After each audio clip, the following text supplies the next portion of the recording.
is Michelle Wojcik. I'm co-producer of Alumbrones. And I'm Fermin Rojas, associate producer of Alumbrones, and we just had our world premiere of our film, directed by Bruce Donnelly of Lost Boy Productions here at Raindance Film Festival. And we think it went well.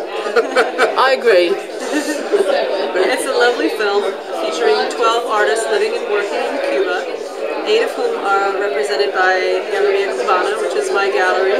Actually, there are 2 galleries, one located in Boston, the other in Provincetown, Mass. Bruce Donnelly came to me going back 2-3 years ago about his interest in the work. He was really astounded by the emotion, the energy, the resourcefulness of the artists that represented the gallery.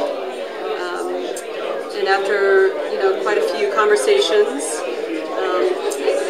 he decided to go forward and make a film. He met me in Havana in February of 2012, along with Fermin, and I'll let you take it from there about Fermin's first journey back to Cuba.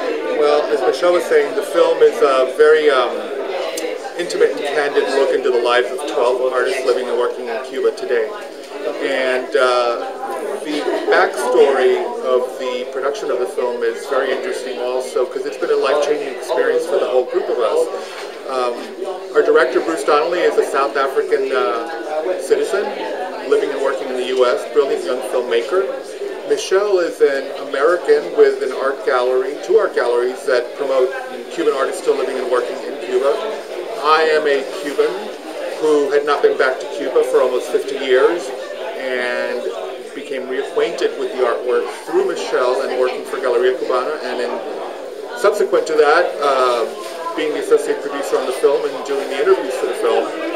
The film was edited by Adorni Films in Brazil, and our cinematographer is Esteban Malpica, who is from Mexico. So we kind of had like a little United Nations, or I should say, what's the South American version of US, Latin American Organization of a little OAS filmmaking American crew. States. And so it was a very interesting journey, as we say,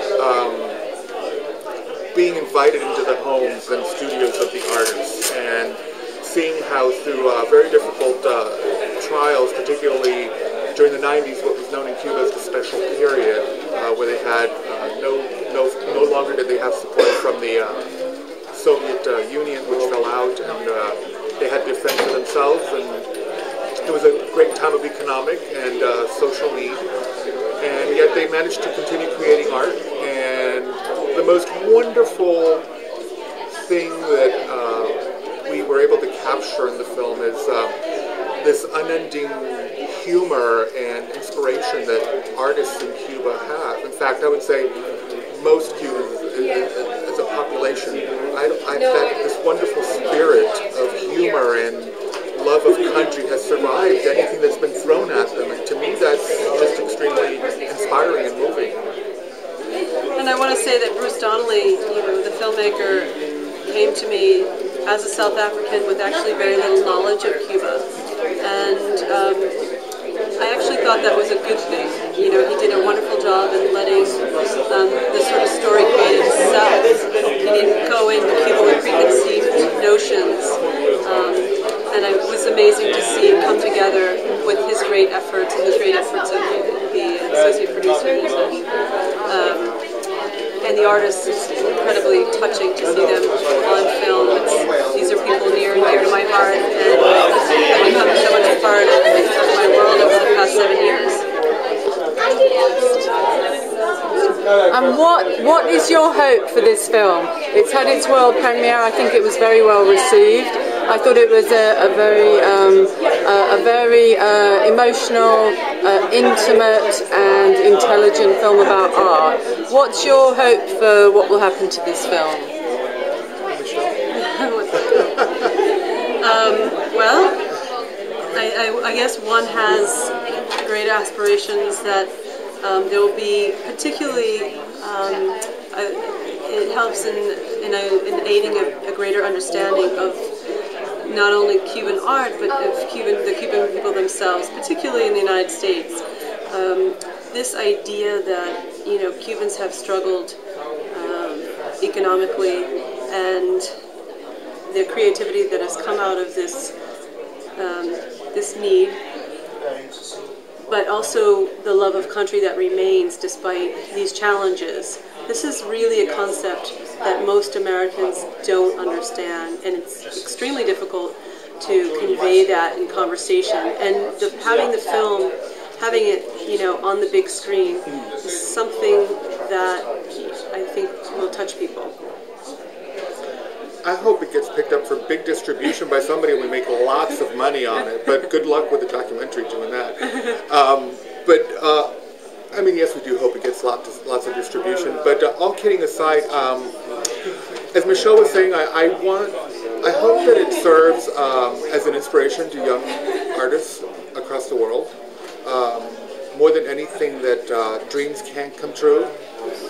You can be reunited with your country after 50 years through the language of art, which I think is probably the most important language in the world, whether it's music or visual art, sculpture, dance. It is the language that touches the human spirit and transcends any economic need, political belief. It's something that connects us all. I hope the film is, I hope different people that see the film see different things in it from their own personal view. Everybody will bring to it their own personal thing. I think Cubans, we've shown it to Cubans, and of course they all end up crying and hugging in the end. We do that, we cry, we laugh, we talk loud, we drink coffee, we smoke cigars. I hope it gives a voice, a larger voice to some of the artists in the film.